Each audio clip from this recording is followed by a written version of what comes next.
का पान किया और भगवान देवताओं ने मिलकर, तो भगवान शंकर को श्रावण प्रिय है। एक कारण कहा कि मंथन में जो विष निकला उस विष का पान किया और भगवान देवताओं ने मिलकर भगवान शंकर का जलाभिषेक किया। दूसरा कारण कहा, माता सती ने शंकर को पाने के लिए श्रावण के महीने में ही सबसे ज्यादा साधना करी है। और क्या करा था माता सती ने? एक बालू का, मिट्टी का शिवलिंग बनाती थी, प्रतिदिन शिवलिंग का निर्माण करती थी और शिवलिंग का निर्माण कर कर उसकी पूजन कर कर, अर्चना कर कर उसका विसर्जन करती थी सती माता। और माता सती का नियम था भगवान शंकर को पाने के लिए शिवलिंग का। तो हमारे यहाँ शिव महापुराण में लिखा है कि पार्थिव शिवलिंग का निर्माण होना चाहिए, और पार्थिव शिवलिंग का निर्माण करना है तो उसके लिए भी वर्णन करा गया। ब्राह्मण श्वेत मट्टी के शिवलिंग का निर्माण करे, वैश्य पीली मट्टी के शिवलिंग का निर्माण करे, क्षत्रिय लाल मट्टी के शिवलिंग का निर्माण करे और शूद्र काली मट्टी के शिवलिंग का निर्माण करे। कितना बड़ा शिवलिंग बनाना चाहिए? अगर हम पार्थिव शिवलिंग का निर्माण कर रहे हैं या हमारे घर में हम कोई मूर्ति रख रहे हैं या हमारे घर में हम कोई मूर्ति को विराजमान कर रहे हैं, तो उस मूर्ति का भाव कितना बड़ा होना चाहिए? तो कहा, जमीन पर अपने हस्त कमल को रखकर अंगूठे को ऊंचा कर कर देख लो, बस इतनी बड़ी मूर्ति घर के अंदर होना चाहिए। चाहे वो लड्डू गोपाल की हो, चाहे वो दुर्गा भवानी की हो, चाहे वो राम जी की हो, शंकर जी की हो, कृष्ण की हो, जिसकी रखना हो, बस इतनी बड़ी मूर्ति घर के अंदर होना चाहिए। क्यों? इससे बड़ी अगर मूर्ति होती है तो जैसे मंदिर में सेवा होती है उतनी सेवा की उसको जरूरत पड़ती है, और अगर इससे छोटी मूर्ति होती है, जितनी छोटी होगी उतनी सेवा कम करना पड़ती है। तो मूर्ति जितनी छोटी होगी उतना सुख प्रदान करे, उतना आनंद देगी।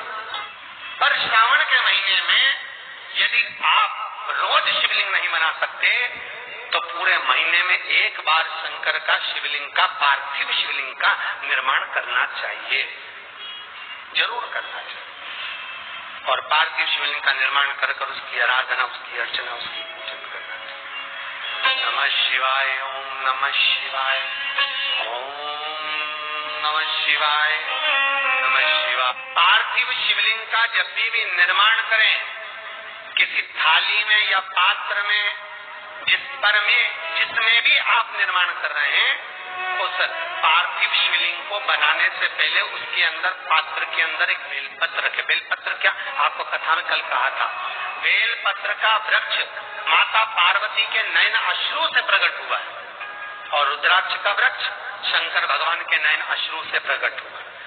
तो बेलपत्र रखकर फिर उसके ऊपर शिवलिंग का निर्माण करें, फिर उसके ऊपर शिवलिंग, उसका लाभ आनंदित होगा, उसका सुख आनंद, वो आनंद फल देने वाला होगा। कई लोग सीधे थाली में शिवलिंग बना देते हैं।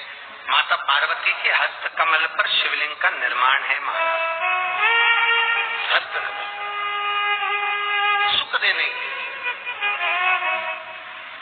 तो भगवान शंकर के शिवलिंग का निर्माण कर माता सती ने भी किया। यही श्रावण के महीने में माता सती शंकर भगवान के शिवलिंग का निर्माण करती है, पूजन करती है, अर्चना करती है। फिर शाम के समय उस शिवलिंग को मस्तक पर स्पर्श कर जलाशय में, कुंड में, जल में, बावड़ी में, कुएं में, तालाब में उसका विसर्जन करती है माँ। दूसरा कारण कहा, सती शंकर को इसी श्रावण में रिझाई थी, इसलिए शंकर को श्रावण अति प्रिय है। कि पहले आती है नवमी, फिर आवेगी एकादशी, देवसोनी। तो भंडारिया नवमी का मतलब क्या होता है?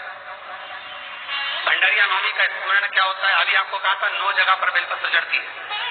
भंडारिया नवमी का मतलब ही यही है कि भगवान विष्णु सोने जाने से पहले नवमी तिथि के दिन 9 बेलपत्र भगवान शंकर को समर्पित कर भगवान शिव के मंदिर में बैठकर भगवान शंकर की आराधना कर भगवान विष्णु लक्ष्मी जी के साथ अपनी सृष्टि का कार्यभार 4 महीने के लिए शंकर जी को सौंप देते हैं भंडरिया नवमी के दिन। और एकादशी के दिन से देवसोनी एकादशी के दिन जब भगवान सोते हैं उस दिन से भगवान शंकर पूरे कार्यभार को देखते हैं। पूरे कार्यभार जब कार्यभार सौंपा गया भगवान शंकर सृष्टि का संचालन करने लगे तब ब्रह्मा और विष्णु ने आकर शंकर जी की आराधना यही श्रावण के महीने में करी थी कि आपने पूरा कार्य अच्छे से संभाला, इसलिए शंकर को श्रावण अति प्रिय है। ये तीसरा कारण है शंकर को श्रावण प्रियता का। अब शिव महापुराण की कथा कर रही है कि शंकर को श्रावण प्रिय चौथा कारण वर्णन करा कि ये कारण भगवान शंकर की आराधना माता पार्वती ने बाल्यपन से करी, खूब करी, खूब दिल से करी। ये कहते हैं कि अगर 1,00,000 बेलपत्र समर्पित कर रहे हो और तुम्हारे पास में अगर वो बेलपत्र नहीं है तो तुम 1,00,000 मत चढ़ाओ, आप तो 1 बेलपत्र, परंतु वो बेलपत्र भी पूर्ण तरह से साफ, सुंदर, सुरक्षित, खंडित ना हो, वो मुझे समर्पित करो। 1 चावल का दाना चढ़ाओ पर वो खंडित ना हो, 1 फल चढ़ाओ वो खंडित ना हो, 1 पुष्प चढ़ाओ वो खंडित ना हो। शिव कहते हैं मेरे हाथों से मेरा पुत्र खंडित हो गया था, उस दिन से मैंने वचन दिया है माता पार्वती को कि खंडित वस्तु स्वीकार नहीं करूंगा और न खंडित दूंगा। शायद इसीलिए ये चरित्र कथा है कि जिस नारी का गर्भ 2-3 महीना ठहरने के बाद में गर्भ गिर जाता हो, 4 महीना ठहरने के बाद गर्भ गिर जाता हो, गर्भ बच्चा पूर्ण नहीं होता हो, या बच्चा कहीं शरीर के अंदर डॉक्टर कह रहे सोनोग्राफी में कि ये विकलांग है, बच्चे के पाँव में या मुख में या शरीर में पानी भरा गया है, ये सुरक्षित नहीं होगा, ये बुद्धि से कमजोर होगा, ये बच्चा ऐसा विकलांग होगा, तो उसी समय पर जैसे डॉक्टर ने कहा वैसे एक श्रीफल, और वो श्रीफल खंडित नहीं होना चाहिए, उस श्रीफल पर जो नारी है गर्भ से उस नारी का सिर से लेकर एड़ी तक एक लच्छा, लच्छा मतलब मोली, मोली मतलब नाड़ा जो हाथ में बांधते हो कलेवा, उसको नाप कर श्रीफल पर भगवान शंकर का नाम लेकर उस स्त्री का नाम और गोत्र बोलकर बांध कर भगवान शंकर के चरणों में ले जाकर रख दीजिए, फिर वो बच्चे की जवाबदारी शिव की हो जाती है। फिर शंकर की, क्योंकि शिव ने माता पार्वती को वचन दिया था कि मैं खंडित नहीं दे सकता। सारे देवताओं के मंदिर में नारियल फूटता है, हनुमान जी के मंदिर में नारियल फूटता है, राम जी के मंदिर में नारियल फूटता है, देवी जी के मंदिर में नारियल फोड़ा जाता है, और शंकर जी के मंदिर में नारियल नहीं फोड़ा जाता। आखा की आखा दिया जाता है कि पूर्ण दीजिए, बेलपत्र पूर्ण दीजिए, फल पूर्ण दीजिए, 1 चावल का दाना भी दे रहे हो तो पूर्ण दीजिए। उसमें एक और अच्छी बात बहुत ध्यान लगाकर सुनिएगा, जितने आस्था चैनल पर सुन रहे हो, यूट्यूब पर सुन रहे हो, फेसबुक पर सुन रहे हो, या पंडाल में श्रवण कर, बहुत सावधानी से ध्यान दीजिएगा। कभी श्रावण महीने में अगर आप शंकर जी के मंदिर में जाएं और शिव मंदिर किसी वृक्ष के नीचे हो, वट वृक्ष के नीचे हो, चाहे पीपल के वृक्ष के नीचे हो, चाहे वो आंवले के वृक्ष के नीचे हो, चाहे वो बेलपत्री के वृक्ष के नीचे हो, चाहे वो शमी के वृक्ष के नीचे हो, चाहे जिस वृक्ष, कोई भी वृक्ष के नीचे अगर कोई शिवालय है, शंकर जी का कोई मंदिर या शंकर जी का कोई शिवलिंग रखा हो, तो एक दुर्वा किसी भी श्रावण महीने में तुम जब भी किसी शिवालय में जाए जिस वृक्ष के नीचे शिवलिंग, उस शिवलिंग पर ये शिवलिंग रखा हुआ है, ये जलाधारी पर जहाँ शिवलिंग रखा हुआ है वहाँ कटी भाग माता पार्वती जी का हस्तकमल, उसके ऊपर रखा हुआ है शिवलिंग, सामने अशोक सुंदरी और भगवान शंकर के दोनों पुत्र गणेश कार्तिकेय, ऊपर से जल गिरता है जया, विशारद, सामनिवारी, सौतली, देव, ये भगवान शंकर की 5 बेटियां। तो जो कटी भाग, इस कटी भाग पर अगर मात्र एक दुर्वा समर्पित कर जिसकी किडनी या लीवर डैमेज हो रहा हो, काम नहीं कर रहा हो, या किडनी लीवर में कोई तकलीफ हो रही हो या डायलिसिस चल रहा हो, तो मात्र एक दुर्वा उस कटी भाग पर श्रावण महीने में समर्पित कर उस दुर्वा के 7 टुकड़े कर 7 दिन प्रतिदिन सुबह के समय पर उसको चबाकर खा लेने पर या निगल जाने पर धीरे धीरे धीरे धीरे डायलिसिस बंद होने लगता है और किडनी लीवर अपना काम करना प्रारंभ कर देता है।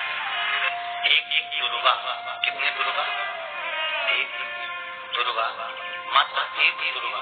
शंकर भगवान पर चढ़े हुए जल जब नीचे की ओर आता है, जिस जगह पर जल गिरता है उस जगह पर मात्र एक दुर्वा अपनी कामना कर इस शरीर के सुख के लिए शंकर भगवान के जल गिरने वाले स्थान के पास में अवधूतेश्वर महादेव के नाम से रख दी जाती है, तो जिंदगी में कभी बड़ी बीमारी नहीं आती।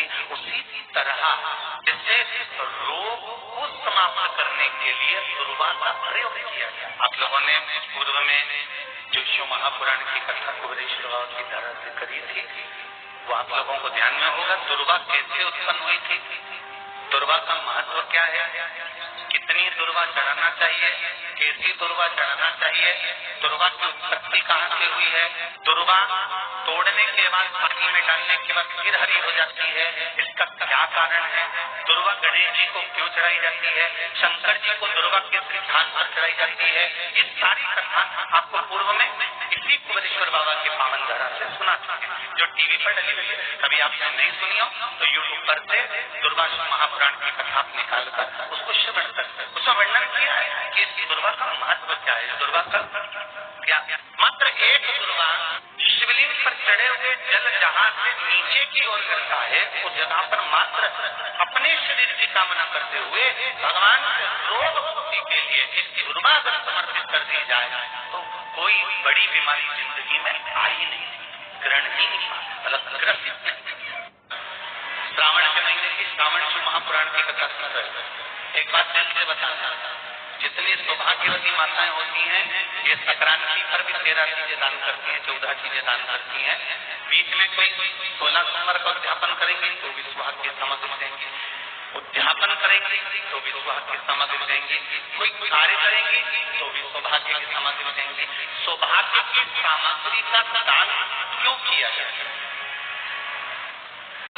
क्यों प्रदान करी जाती है, क्यों दी जाती है, उसका कारण क्या है?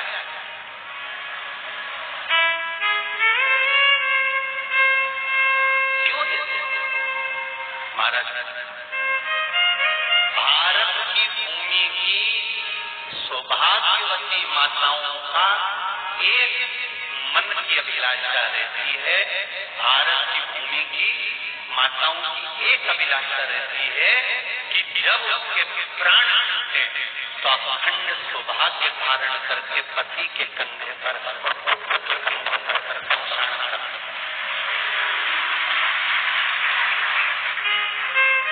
ये भारत की भूमि की माताओं की सोच, उनके मन का संकल्प, उनके मन का भाव।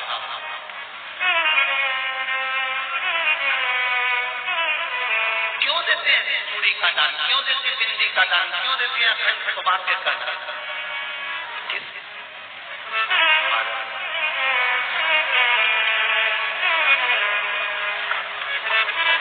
मेरे हाथों में भर भर के चूड़ी रहे, मेरे हाथों में भर भर के चूड़ी, और मैया कोई कामना मेरे मस्तक पे चमकती चूनर रहे, मेरे मस्तक पे चमकती चूनर रहे, और मैया कोई कामना मेरी मांगों में भर भर के सिंदूर रहे, मेरी मांगों में भर भर के सिंदूर रहे, और मैया कोई कामना मेरे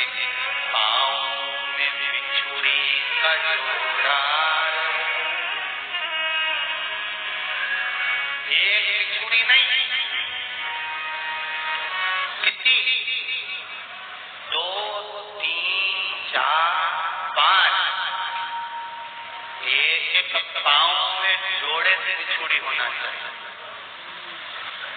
केवल एक ही नहीं, सिंगल नहीं।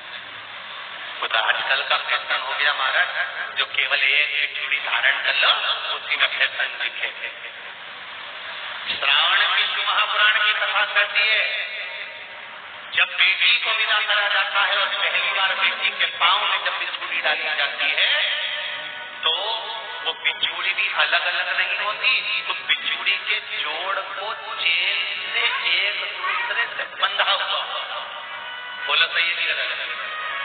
जितने आस्था जिन्हें पर पता सुन रहे, जितने फेसबुक पर सुन रहे, यूट्यूब पर सुन रहे, सुन लेना कि मेरे भारत की माताओं का जब पाणी ग्रहण संस्कार किसी बेटी का होता है तो उसके पांव में जब पहली बार बिछुड़ा पिनाया जाता है, बिछुड़ी पिनाई जाती है, तो वो बिछुड़ी भी एक दूसरे से बंधी हुई होती है, चेन से बंधी हुई होती है।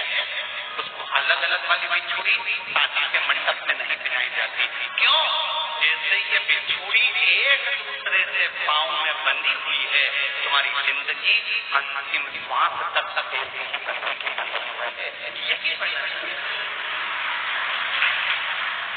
तो अब माताओं ने थोड़ा सा फैशन चेंज कर दिया। अब पांव में ज्यादा बिछुड़ी निकलती, कड़ती है, चुभती है। एक उदाहरण महाराज,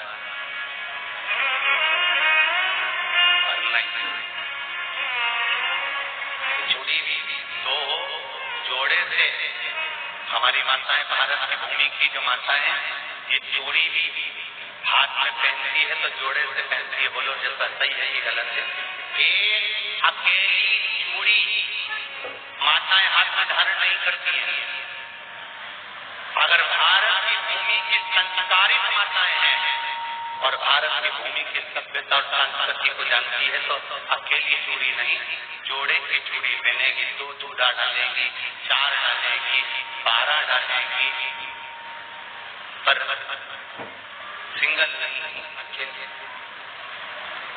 श्रावण के महीने की शिव महापुराण की कथा, जिसका नाम है श्रावण शिव महापुराण की कथा, ये कहती है कि पार्वती जी ने और गंगा जी ने ये चतुर्मास में जितना सौभाग्य का दान दिया है, उनके बराबर दुनिया का कोई व्यक्ति इतना सौभाग्य का दान नहीं दे सकता।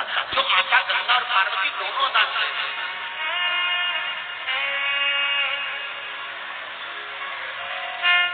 प्रतिदिन देते हैं। अब तो फैशन आ गया, तुम लोग जो सौभाग्य का दान देते हो प्लास्टिक की डलिया में देते हो। पर एक पुराण को उठा कर देख लेना, एक उत्थापन को उठा कर देख लेना। जितनी तुम कथा हमारे घर में छोटी छोटी कथाओं की पोथियां पड़ी हो, उनको उठा कर देख लेना। उसमें नहीं लिखा कि प्लास्टिक की डलिया में सौभाग्य की वस्तु का दान दिया जाता है। उसमें लिखा है बांस की पिटारी में, बांस की डलिया में सौभाग्य की वस्तुओं का दान दिया गया। क्यों? क्योंकि बांस वंश की वृद्धि करता है, बांस सौभाग्य की वृद्धि करता है, और बांस अखंड सौभाग्य, जैसे बांस का पौधा बढ़ते चले जाता है, उसी तरह बांस की डलिया में जब दान दिया जाता है, बांस की टोकरी में जब दान दिया जाता है, तो ये भाव रखा जाता है कि तुम्हारा सौभाग्य ऐसे ही बढ़ता है। अब थोड़ा सा चेंज हो गया तो प्लास्टिक की डलिया, प्लास्टिक की नहीं। तो गंगा मैया और पार्वती मैया चतुर्मास के अंतर्गत जो त्योहार पड़ता है, चतुर्मास के अंतर्गत जो व्रत पड़ते हैं, ये किसी दूसरे के नहीं है। तीज का व्रत माता पार्वती का, छठ का व्रत माता पार्वती का, चतुर्थी का व्रत माता पार्वती का, इस सारे व्रतों की शुरुआत गंगा और पार्वती ने